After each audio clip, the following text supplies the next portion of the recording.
श्री सीताराम। शिखावस्थी के चैनल में आप सभी का स्वागत है। मैं हूं शिखावस्थी।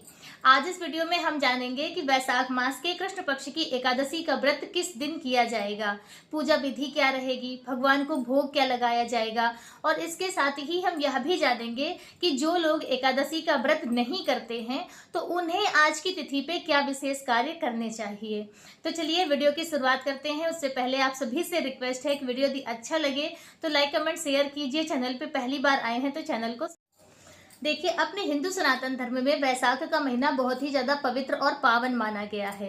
वैशाख मास को हम माधव मास के नाम से भी जानते हैं। माधव महीना यानी कि भगवान श्री हरि का बहुत ही प्रिय मास होता है और फिर एकादशी तिथि भी उतनी ही प्रिय होती है श्री हरि नारायण के लिए। तो बात जब वैशाख के महीने की एकादशी की होती है तो उसकी महत्वता और भी ज्यादा बढ़ जाती है। कहते हैं कि यह जो वैशाख के महीने की एकादशी तिथि है यह हमें अनंत गुना पुण्य फलों की प्राप्ति कराती है। कहते हैं कि घोड़े के दान से बढ़कर हाथी का दान, हाथी दान से भी बढ़कर होता है भूमि का दान, भूमि दान से भी बढ़कर तिल का दान होता है और तिल दान से भी बढ़कर स्वर्ण दान होता है, स्वर्ण दान से भी बढ़कर अन्न का दान माना जाता है और अन्न दान से भी ज्यादा उत्तम कन्यादान माना जाता है। तो इस वैशाख के महीने की जो एकादशी तिथि है जिसे वरूथनी एकादशी के नाम से जाना जाता है, तो वरूथनी एकादशी का व्रत करने से हमें कन्यादान के बराबर पुण्य फलों की प्राप्ति होती है। तो यह इतनी ज्यादा पुण्यमयी और इतनी ज्यादा पवित्र पावन है वरूथनी एकादशी। तो वरूथनी एकादशी के दिन हमें क्या विशेष कार्य करने चाहिए, पहले हम वह जान लेते हैं। देखिए, किसी भी कोई भी एकादशी हो तो उसके जो नियम होते हैं वह 3 दिनों के होते हैं।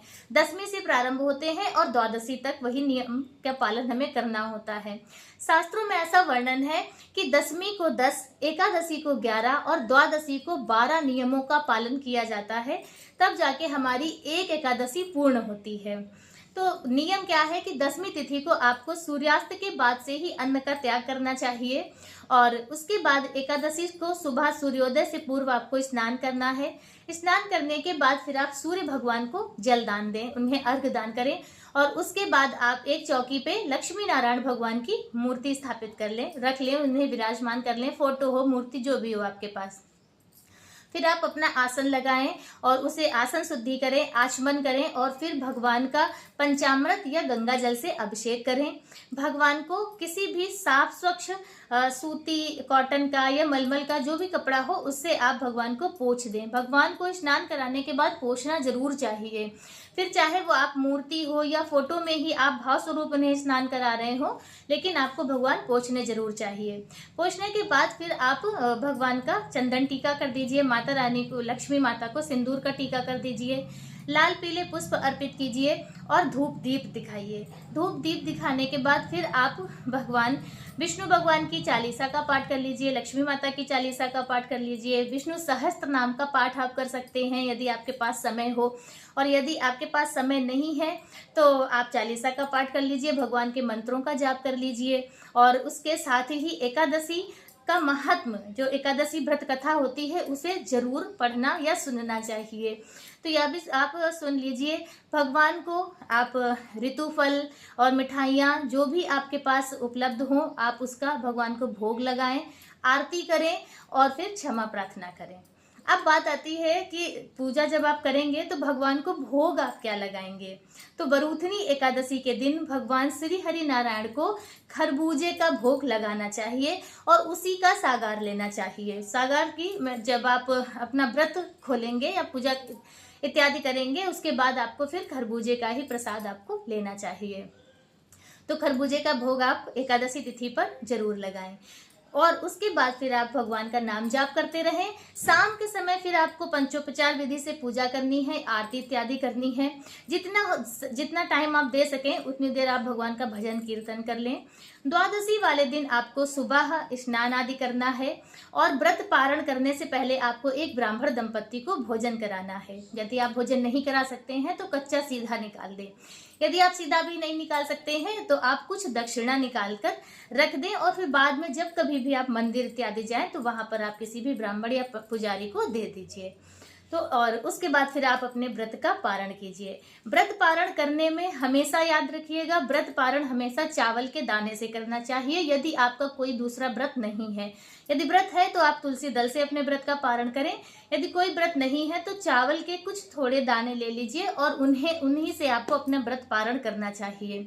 मान्यता है कि एकादशी तिथि पर चावलों में जितने भी समस्त पाप होते हैं उनका वास होता है और द्वादशी वाले दिन उन्हीं चावलों में समस्त पुण्यों का स्थान हो जाता है, उनकी उसमें वो स्थान उनका होता है। तो जितने चावल एकादशी पर निषिद्ध होते हैं, द्वादशी पे हमें चावलों का सेवन जरूर करना चाहिए।